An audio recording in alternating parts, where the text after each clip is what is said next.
Hey everyone, welcome back to another video. In this video, I thought I'd take the opportunity to just quickly show you guys how you can add official WooCommerce support to your WordPress theme. So if you're a web developer or a WordPress developer and you've never worked with WooCommerce before, and you're kind of looking to get started with it and how you can add official support to your theme for it, then this video will be right up your alley. Now, adding official support to your theme is important because if you don't, you might run into some weird issues. So in this case here, I have this is a theme that I'm currently developing in WordPress. Theme's called Kindle. It's a companion theme that I'm developing for my LMS system, which I'm currently working on getting out onto the market. But one thing I want to mention here is if I go to courses, I'm just going to load up a course here. So right now I'm on the single page, the single product template page. If you don't officially declare WooCommerce in your theme, which is typically done through the functions.php file, you might run into some strange issues. One issue that I was running into was that the reviews tab, which you see here, wasn't rendering for me. And the reason why was because I didn't add the official declaration in my functions file. But once I did that, the reviews tab started working correctly. But yeah, without the official declaration, WordPress just completely refused to render the reviews tab for some reason.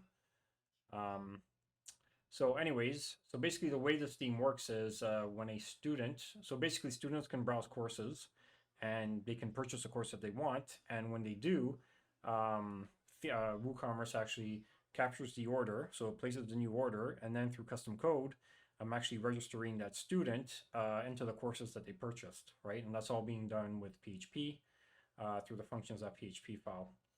So I'm not really going to be showing you guys too much more here on the front end. There isn't really too much to look at here.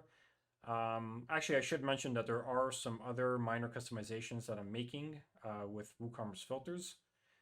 So if I go to courses here, you'll notice that it's not showing the default WooCommerce breadcrumb system.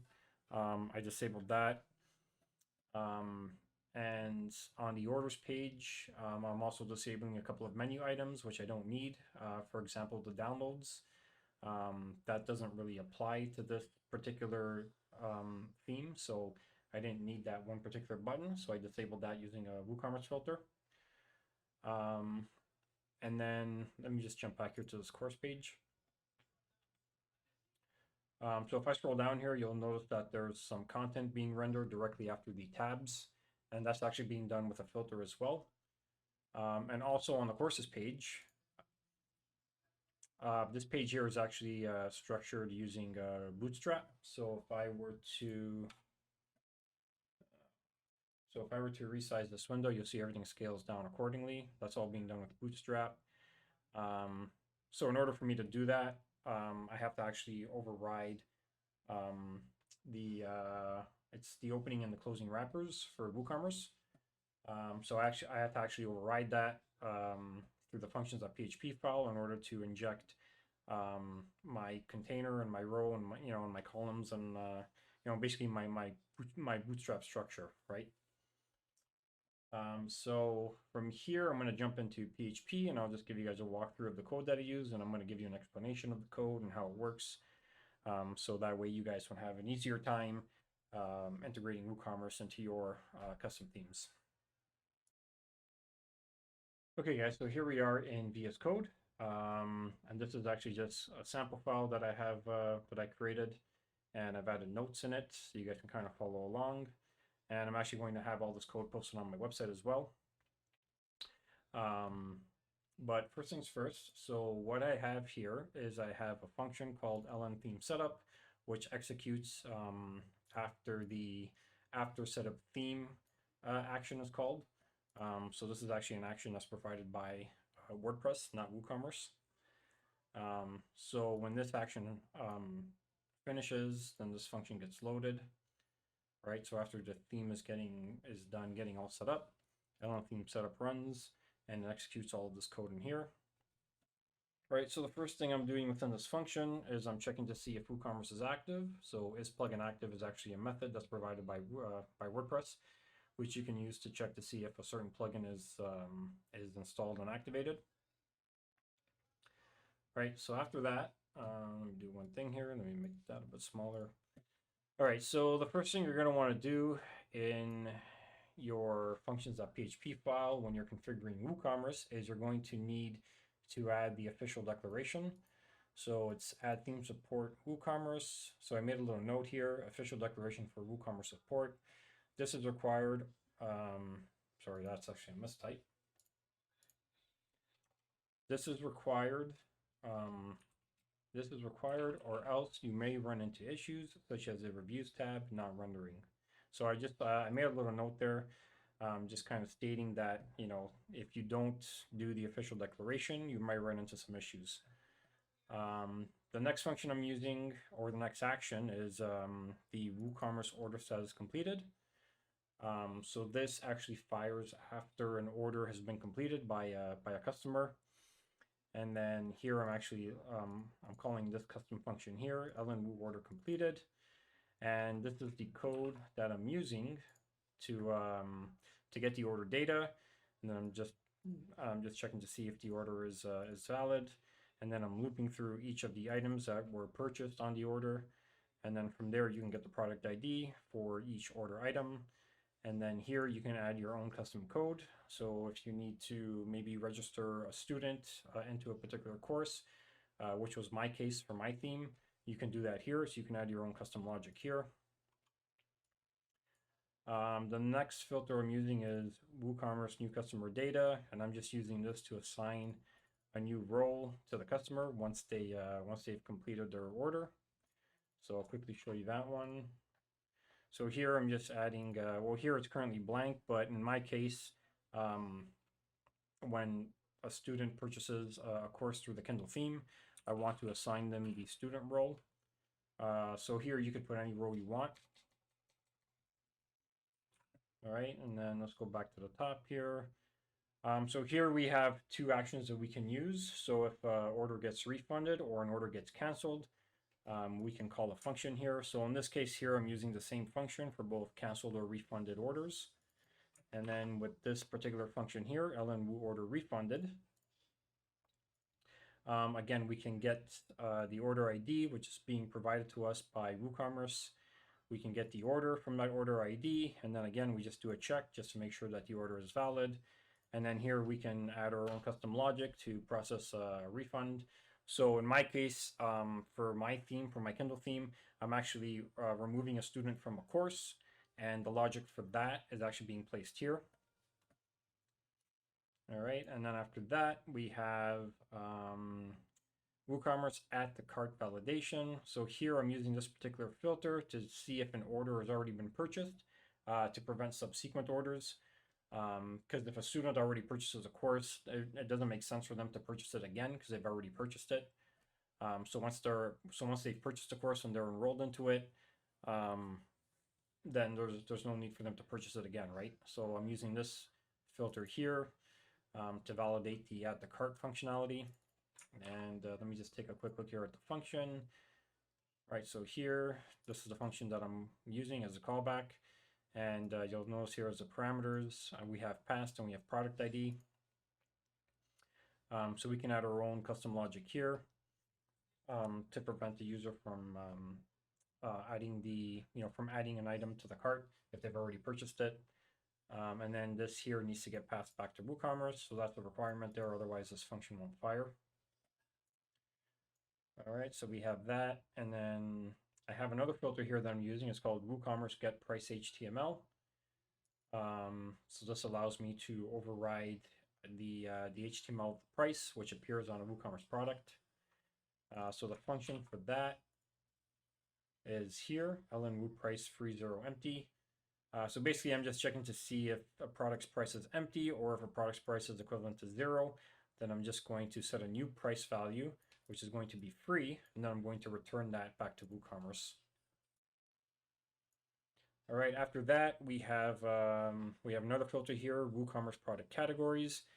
And basically what I'm doing here is I'm calling a function called ln hide selected terms. And what I'm doing is I'm checking to see if the default uncategorized term is assigned to an item to a product.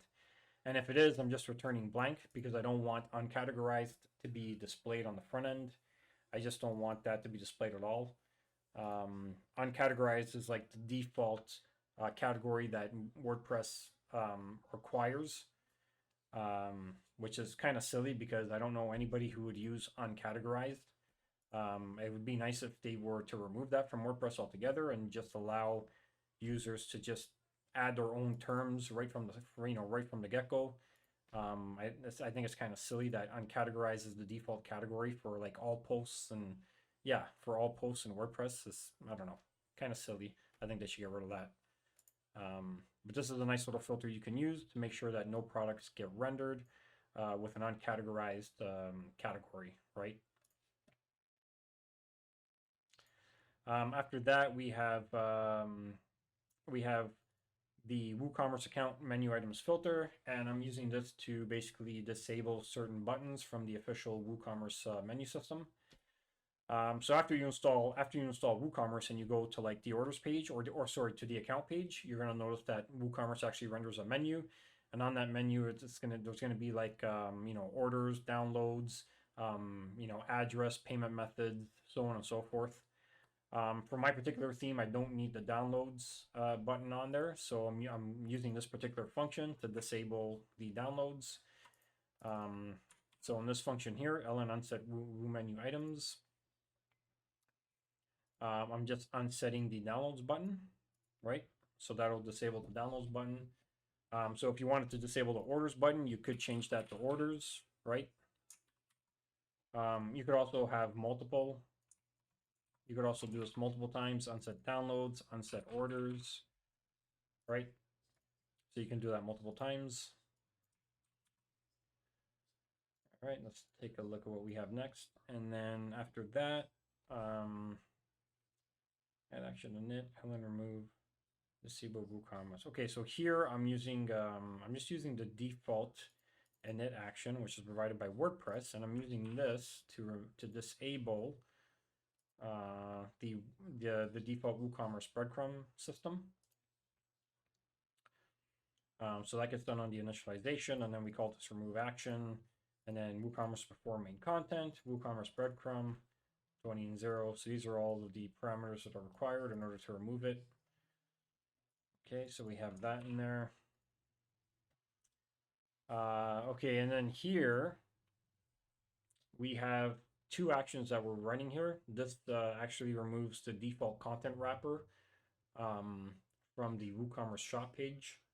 And I believe it only gets applied to the shop page if I'm not mistaken. Right, so this is actually, these are actually methods that are built into into WooCommerce. So these aren't methods that I'm actually defining myself. These are methods that need to be called by WooCommerce in order to remove the default wrapper. And then just below that, I have two custom actions that I'm using to add my own wrapper around the products that get rendered onto the shop page.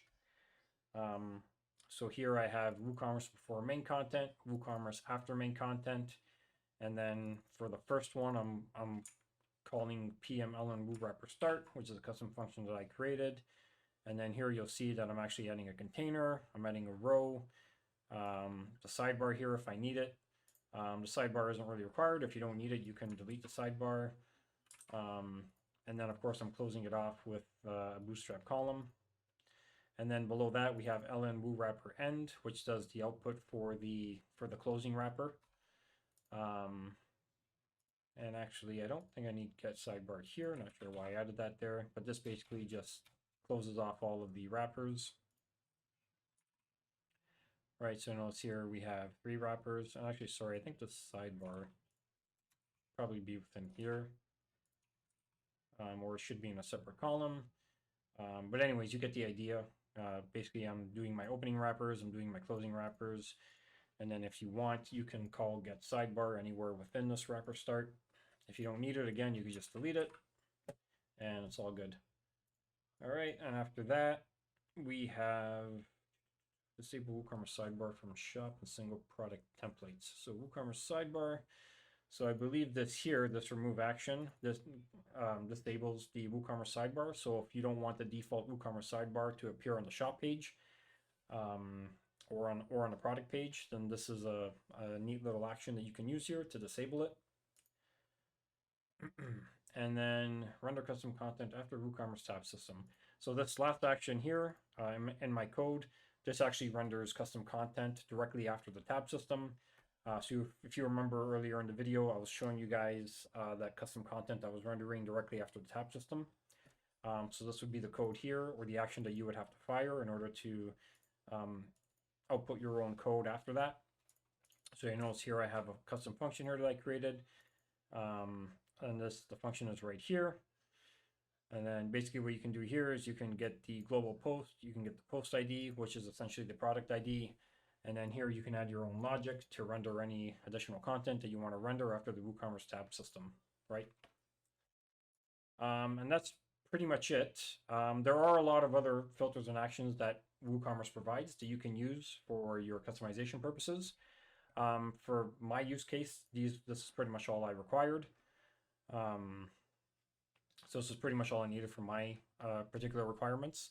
But your requirements might be different depending on what your client wants or what it is that you're trying to customize for your particular purposes. But yeah, so that's pretty much it. So that's pretty much all there is to working with WooCommerce filters and adding, doing customization work to WooCommerce. I am planning on doing another video which will show you guys some of the templates that I've used. So you can actually override WooCommerce templates, and you can actually make changes directly to the markup through these templates here, which you see in VS Code.